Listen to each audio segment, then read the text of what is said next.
Assalamualaikum warahmatullahi wabarakatuh. Selamat pagi anak-anakku semua. Bagaimana kabar kalian? Pembelajaran pada hari ini kita mulai dengan membaca basmalah bersama. Bismillahirrahmanirrahim. Bersama saya Ibu Munawaroh SAG. Sekarang kita pelajari KD 3.1.3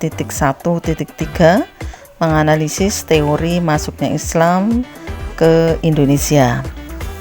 Teori masuknya Islam ke Indonesia, dalam hal ini ada beberapa teori. Teori yang pertama atau A yaitu teori Mekah. Teori Mekah mengemukakan bahwa Islam masuk ke Indonesia pada abad pertama Hijriah atau abad ke-7 Masehi. Adapun orang-orang yang membawa Islam ke Indonesia berasal dari bangsa Arab, terutama Mesir. Kemudian B. Teori Persia. Teori Persia berpendapat bahwa Islam masuk ke Indonesia pada abad ke-15 dengan dibawa oleh bangsa Persia, sekarang menjadi negara Islam. Kemudian C. Teori Gujarat. Teori ini mengemukakan bahwa Islam masuk ke Indonesia pada abad ke-13 Masehi. Bangsa Gujarat atau Cambai dari India diyakini sebagai pihak yang membawa Islam ke Indonesia.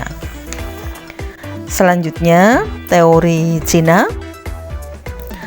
Teori Cina ini didasarkan pada asumsi adanya unsur kebudayaan Cina dalam sejumlah unsur kebudayaan Islam di Indonesia berdasarkan sumber klonik dari kelenteng Sampokong di Semarang yang memperlihatkan pengaruh orang-orang Cina dalam penyebaran Islam di Indonesia.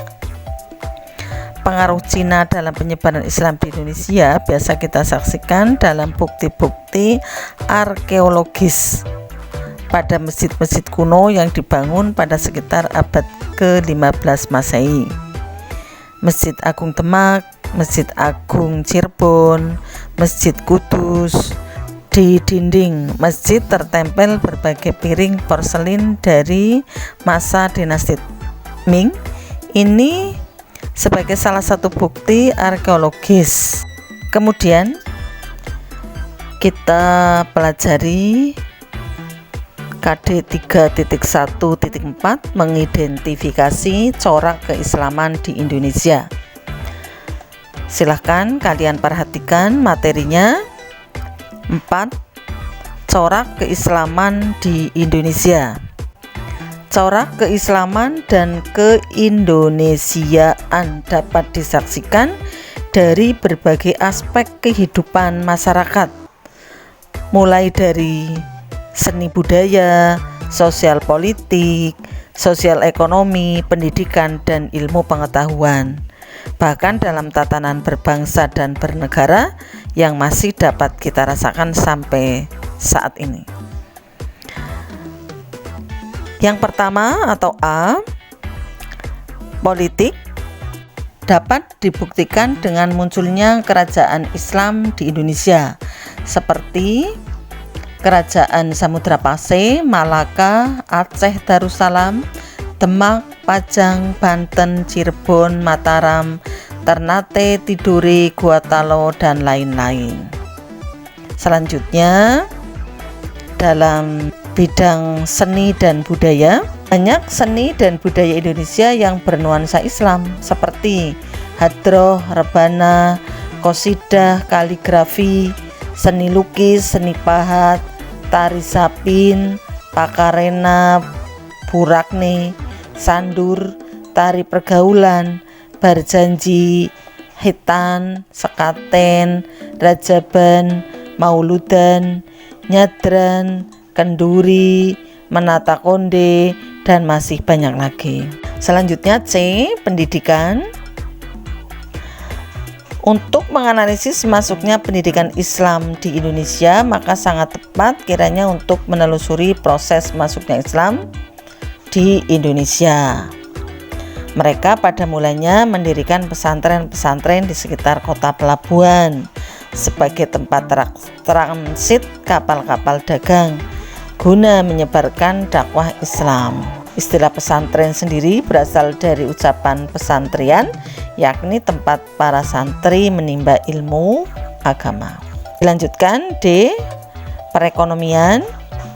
Perekonomian sebagai salah satu pilar tegaknya sebuah peradaban sedikit banyak mendapat corak keislaman. Seperti kita lihat buktinya, yaitu sejarah mencatat banyak tokoh muslim Indonesia yang sukses dalam bidang perekonomian. Seperti Bapak Muhammad Hatta adalah tokoh muslim yang ikut mewarnai perekonomian Indonesia dengan nilai-nilai keislaman. Ia dikenal sebagai Bapak Koperasi, di mana badan usaha berbentuk koperasi merupakan saka guru perekonomian Indonesia. Contoh lain adalah Bapak Haji Samanhudi. Beliau seorang pedagang batik dari Laweyan, Surakarta. Pada tanggal 16 Oktober 1905, ia mendirikan organisasi Sarekat Dagang Islam demi mengatasi situasi perekonomian rakyat pribumi yang terpuruk akibat monopoli bangsa asing. Sekian pembelajaran kita hari ini. Jaga kesehatan, tetap semangat, dan semoga sukses. Wassalamualaikum warahmatullahi wabarakatuh.